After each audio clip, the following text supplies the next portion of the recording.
ಖರ್ಗೆಗೆ ಅವಮಾನ, ರಾಜ್ಯ ಬಲಗೈ ಜಾತಿಗಳ ಒಕ್ಕೂಟ ಪ್ರತಿಭಟನೆ. ಸಿಂಧನೂರು.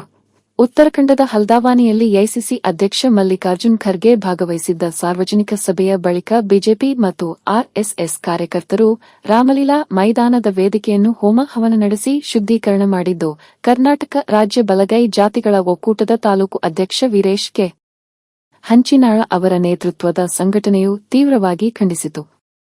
ಸ್ವಾತಂತ್ರ್ಯ ಬಂದು 80 ವರ್ಷಗಳ ಪೂರ್ವಕಾಲದಲ್ಲಿ ಸ್ವಾತಂತ್ರ್ಯ ಪೂರ್ವದ ಭಾಷಣವನ್ನು ದೆಹಲಿಯ ರಾಮಲೀಲಾ ಮೈದಾನದಲ್ಲಿ ಮಲ್ಲಿಕಾರ್ಜುನ್ ಖರ್ಗೆಯವರು ಮಾಡಿದ ಭಾಷಣದ ಸ್ಥಳವನ್ನು ಮನುವಾದಿಗಳು, ಪ್ರಜಾಪ್ರಭುತ್ವದ ವಿರೋಧಿಗಳು ಆ ಸ್ಥಳವನ್ನು ಗಂಗಾಜಲದಿಂದ ಶುದ್ಧೀಕರಿಸಿ ಅಲ್ಲಿ ಹೋಮ ಹವನಗಳನ್ನು ನಡೆಸಿದ್ದಾರೆ. ಇದು ದಲಿತ ಸಮುದಾಯ ಹಾಗೂ ಖರ್ಗೆ ಅವರಿಗೆ ಮಾಡಿದ ಅವಮಾನ.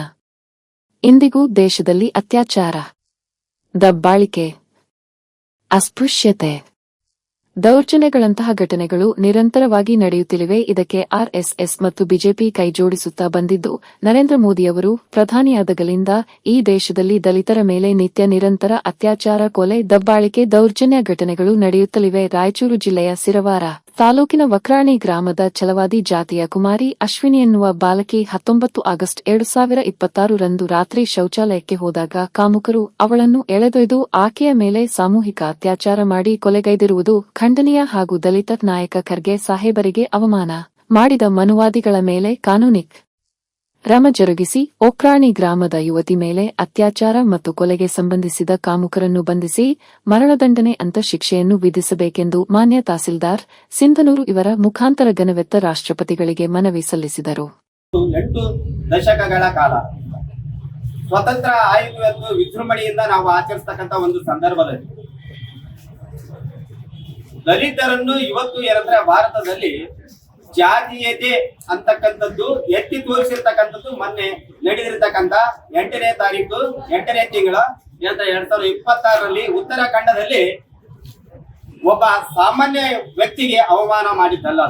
ಯಾಕಂತಂದ್ರೆ ವಿರೋಧ ಪಕ್ಷದ ರಾಜ್ಯಸಭೆಯ ವಿರೋಧ ಪಕ್ಷದ ನಾಯಕರು ಈ ದೇಶಕ್ಕೆ ಸ್ವತಂತ್ರ ತಂದುಕೊಡುವಲ್ಲಿ 130 ವರ್ಷಗಳ ಕಾಲ ಸುದೀರ್ಘವಾಗಿ ಹೋರಾಟ ಮಾಡಿ ಪಕ್ಷವನ್ನು ಕಟ್ಟಿ ಜನರನ್ನು ಸಂಘಟಿತ ಮಾಡಿ ದೇಶಕ್ಕೆ ಅಂತ ಸ್ವತಂತ್ರ ತಂದುಕೊಟ್ಟಿರ್ತಕ್ಕಂಥ ಕಾಂಗ್ರೆಸ್ ಪಕ್ಷದ ಪ್ರಸ್ತುತ ಅಧ್ಯಕ್ಷರಾಗಿರ್ತಕ್ಕಂಥ ಕರ್ನಾಟಕದವರಾಗಿರ್ತಕ್ಕಂಥ ಡಾಕ್ಟರ್ ಮಲ್ಲಿಕಾರ್ಜುನ್ ಖರ್ಗೆ ಅವರು ಉತ್ತರಾಖಂಡದ ರಾಮಲೀಲಾ ಮೈದಾನದಲ್ಲಿ ಸಾರ್ವಜನಿಕರನ್ನು ಉದ್ದೇಶಿಸಿ ಭಾಷಣ ಮಾಡಿದ್ರು.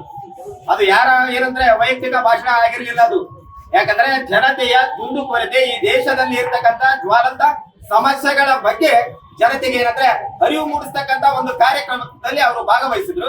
ಆ ಭಾಗವಹಿಸಿದ ಕಾರ್ಯಕ್ರಮ ಯಶಸ್ವಿ ಆಯಿತು.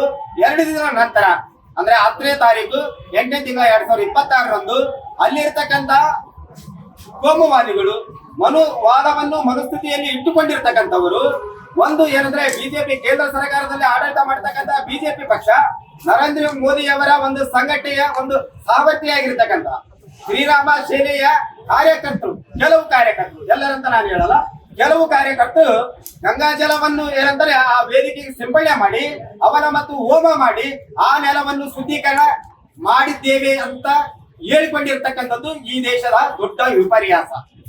ಯಾಕಂತಂದ್ರೆ ನಾವು ಪ್ರಜಾಪ್ರಭುತ್ವ ವ್ಯವಸ್ಥೆಯಲ್ಲಿ ಇದೀವಿ, ನಮ್ ದೇಶ ಜಾತ್ಯತೀತ ಅಂತ ನಾವು ಹೇಳ್ಕೊಳ್ತಾ ಇದೀವಿ. 80 ವರ್ಷ ಈಗಾಗಲೇ ನಾವು ಸ್ವತಂತ್ರ ಬಂದಿದೆ ಅಂತ ನಾವು ಹೇಳ್ತಾ ಇದ್ವಿ. ಆದ್ರೂ ಇಂತ ಮಹಾನ್ ನಾಯಕರು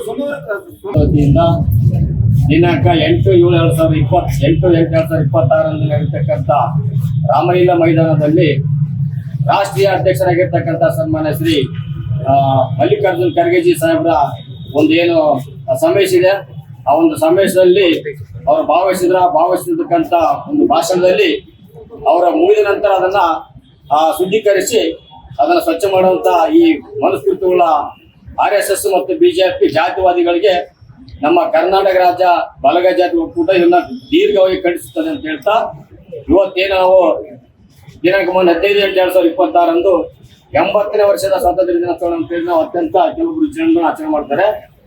ಇವತ್ತಿನವ್ರು ಹೇಳ್ತಾ ಇದ್ದೀನಿ, 1947 ಆಗಸ್ಟ್ 15ರಂದು ಸ್ವಾತಂತ್ರ್ಯ ಸಿಕ್ಕಿತ್ತು, ಅದು ಇವತ್ತಿಗೂ ಕೂಡ ದಲಿತರಿಗೆ ಸ್ವಾತಂತ್ರ್ಯ ಸಿಕ್ಕಿಲ್ಲ ಅಂತ ಹೇಳಿ ನಾನು ನೇರವಾಗಿ ಹೇಳ್ತೇನೆ. ಯಾಕಂದ್ರೆ ದಲಿತರು ಇವತ್ತಿನ ಕೆಲವೊಂದು ಹಳ್ಳಿಗಳಲ್ಲಿ ಒಂದು ಕ್ಷೌರಿಕ ಅಂಗಡಿ ಹೋಗ್ತಾ ಇಲ್ಲ, ಒಂದು ಐರನ್ ಅಂಗಡಿ ಹೋಗ್ತಾ ಇಲ್ಲ, ಒಂದು ಹೋಟೆಲ್ ಹೋಗಿಲ್ಲ, ಒಂದು ದೇವಸ್ಥಾನಕ್ಕೆ ಪ್ರವೇಶ ಇಲ್ಲ. ಸೊ ಇವತ್ತಿನ ವಿಶೇಷ ಅಧ್ಯಕ್ಷರಾಗಿರ್ತಕ್ಕಂಥ ಸನ್ಮಾನ್ಯ ಶ್ರೀ ಮಲ್ಲಿಕಾರ್ಜುನ ಖರ್ಗೆ ಅವರು ಅಲ್ಲಿ ಭಾಷಣ ಮಾಡಿದ್ರು. ಆ ಭಾಷಣ ಮಾಡಿ ಆ ಕಾರ್ಯಕ್ರಮ ಮುಗಿಸಿ ಹೇಳಿದ ನಂತರ ಅಲ್ಲಿರ್ತಕ್ಕಂಥ ರಾಜ್ಯದಲ್ಲಿರ್ತಕ್ಕಂಥ ಶ್ರೀರಾಮ ಸೇನೆಯ ಸಂಘಟನೆಯ ಮುಖಂಡರುಗಳು, ಕೋಮುವಾದಿಗಳು ಆ ಭಾಷಣ ಮಾಡಿ ಹೋಗಿ ತೆರಳಿರ್ತಕ್ಕಂಥ ಸ್ಥಳವನ್ನ ದಲಿತ ವ್ಯಕ್ತಿ ಈ ರಾಮಲೀಲಾ ಮೈದಾನದಲ್ಲಿ ಬಂದು ಭಾಷಣ ಮಾಡುತ್ತೇನೆ, ಅದಕ್ಕಾಗಿ ಈ ಸ್ಥಳವನ್ನು ನಾವು ಶುದ್ಧೀಕರಣ ಮಾಡ್ತೀವಿ, ಅದಕ್ಕೆ ನಾವು ಗೋಮೂತ್ರವನ್ನ ಸಿಂಪಡಣೆ ಮಾಡಿ ಅದಕ್ಕೆ ಸಗಣಿಯನ್ನ ಸಾರಿಸಿ ನಾವು ಆ ಸ್ಥಳವನ್ನ ಶುದ್ಧೀಕರಣ ಮಾಡ್ತೀವಿ ಅಂತ ಹೇಳಿ ದಲಿತರಿಗೆ ಮಾಡಿರ್ತಕ್ಕಂಥ ಅವಮಾನ. ಅಂತ ಮಹಾನ್ ನಾಯಕ ಎಐಸಿಸಿ ಅಧ್ಯಕ್ಷರಾಗಿರ್ತಕ್ಕಂಥ ಮಲ್ಲಿಕಾರ್ಜುನ ಖರ್ಗೆ ಅವರು ಇವತ್ತು ರಾಜ್ಯಸಭೆಯಲ್ಲಿ ವಿರೋಧ ಪಕ್ಷದ ನಾಯಕರಾಗಿದ್ದಾರೆ, ಆಲ್ ಇಂಡಿಯಾ ಕಾಂಗ್ರೆಸ್ ಪಕ್ಷದ ರಾಷ್ಟ್ರೀಯ ಅಧ್ಯಕ್ಷರಾಗಿದ್ದಾರೆ. ಅಂತವರಿಗೂ ಸಹ ಜಾತಿವಾದಿಗಳು, ಮನುವಾದಿಗಳು ಜಾತೀಯತೆ ಮಾಡ್ತಾರಂದ್ರೆ ಇವತ್ತು ಹಳ್ಳಿಗಳಲ್ಲಿರ್ತಕ್ಕಂಥ ಜನಗಳಿಗೆ ಸಹ ಇನ್ನು ಜಾತೀಯತೆ ಹೆಚ್ಚಾಗ್ತಾ ಇದೆ. ಅದ ಕಾರಣ ಅದನ್ನ ಒಂದು ನಾಯಕರಿಗೆ ಮಾಡಿರ್ತಕ್ಕಂಥ ಅವಮಾನವನ್ನ ಖಂಡಿಸ್ತೀವಿ. ಖಂಡಿಸೋದ್ರ ಜೊತೆಗೇನೆ ಆ ಶುದ್ಧೀಕರಣ ಮಾಡಿರ್ತಕ್ಕಂಥ ಆ ಸಂಘಟನೆಯ ಮುಖಂಡರುಗಳು ಹಿಂದುತ್ವ ಕೋಮುವಾದಿಗಳನ್ನ ಬಂಧಿಸಿ ಅವರಿಗೆ ಉಗ್ರವಾದನ ಶಿಕ್ಷೆ ಕೊಡ್ಬೇಕಂತ ಹೇಳಿ ನಮ್ಮ ಸಂಘಟನೆಯ ಮೂಲಕ ಆಗ್ರಹ ಪಡಿಸುತ್ತೇವೆ. ಮುಂಚೂಣಿ ನಾಯಕರಾಗಿರುವ ಪ್ರಧಾನಿ ಮೋದಿ ಅವರು ಕೂಡ ಅದಕ್ಕೆ ಸಂಪೂರ್ಣ ಸಹಕಾರ ಕೊಡುವಂತೆ ಕಾಣುತ್ತೆ. ಯಾಕಂತಂದ್ರೆ ಆ ಘಟನೆ ಆದ 24 ಗಂಟೆ ಒಳಗಡೆ ಪ್ರತಿಕ್ರಿಯಿಸಬೇಕಾಗಿತ್ತು, ಆದ್ರೆ ಇಲ್ಲಿವರೆಗೆ ಯಾವುದೇ ರೀತಿಯಾದ ಪ್ರತಿಕ್ರಿಯೆ ಇಲ್ಲ. ಆನಂತರ ಈ ಒಂದು ಸುಪ್ರೀಂ ಕೋರ್ಟ್ ಜಡ್ಜ್ ಆದಂತ ಸಂದರ್ಭದಲ್ಲಿ BR ಗವೈ ಅವರ ಮೇಲೆ ಕೂಡ ದೌರ್ಜನ್ಯಗಳಾದಾಗ ಅದಕ್ಕೂ ಕೂಡ 24 ಗಂಟೆಗಳಲ್ಲಿ ಪ್ರತಿಕ್ರಿಯಿಸಬೇಕಾಗಿತ್ತು. ಯಾಕಂದ್ರೆ ಆ ಸ್ಥಾನದಲ್ಲಿ ಇರುವಂತಹ ಬಿಜೆಪಿ ಸರ್ಕಾರ ನೇತೃತ್ವದ ನರೇಂದ್ರ ಮೋದಿ ಅವರು ಯಾವುದೇ ರೀತಿಯಾದ ಪ್ರತಿಕ್ರಿಯೆ ನೀಡಿಲ್ಲ. ಹಾಗಾಗಿ ಈ ಒಂದು ವಿಷಯವನ್ನ ನಮ್ಮ ರಾಷ್ಟ್ರೀಯ ಅಧ್ಯಕ್ಷರು ಬಿಎನ್ಪಿ ಮಾಯಾವತಿ ಅವರು ಇದನ್ನ 24 ಗಂಟೆಗಳಲ್ಲಿ ಪ್ರತಿಕ್ರಿಯಿಸಿದರು. ಯಾಕಂದ್ರೆ ಇದು ಅತ್ಯಂತ ಮಾನವೀಯತೆಗೆ ಖಂಡನೀಯವಾದಂತಹ ಒಂದು ವಿಷಯ.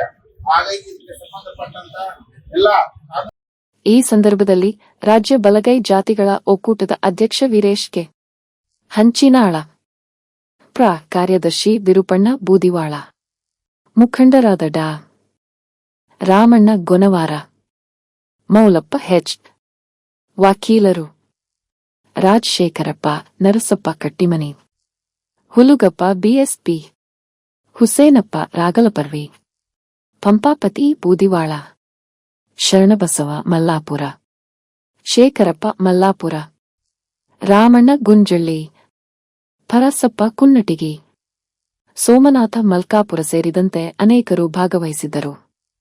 ಬ್ಯೂರೋ ರಿಪೋರ್ಟ್ ಬಸವರಾಜ ಬುಕ್ಕನಹಟ್ಟಿ, ಭಾರತ ವೈಭವ ನ್ಯೂಸ್, ಸಿಂಧನೂರು.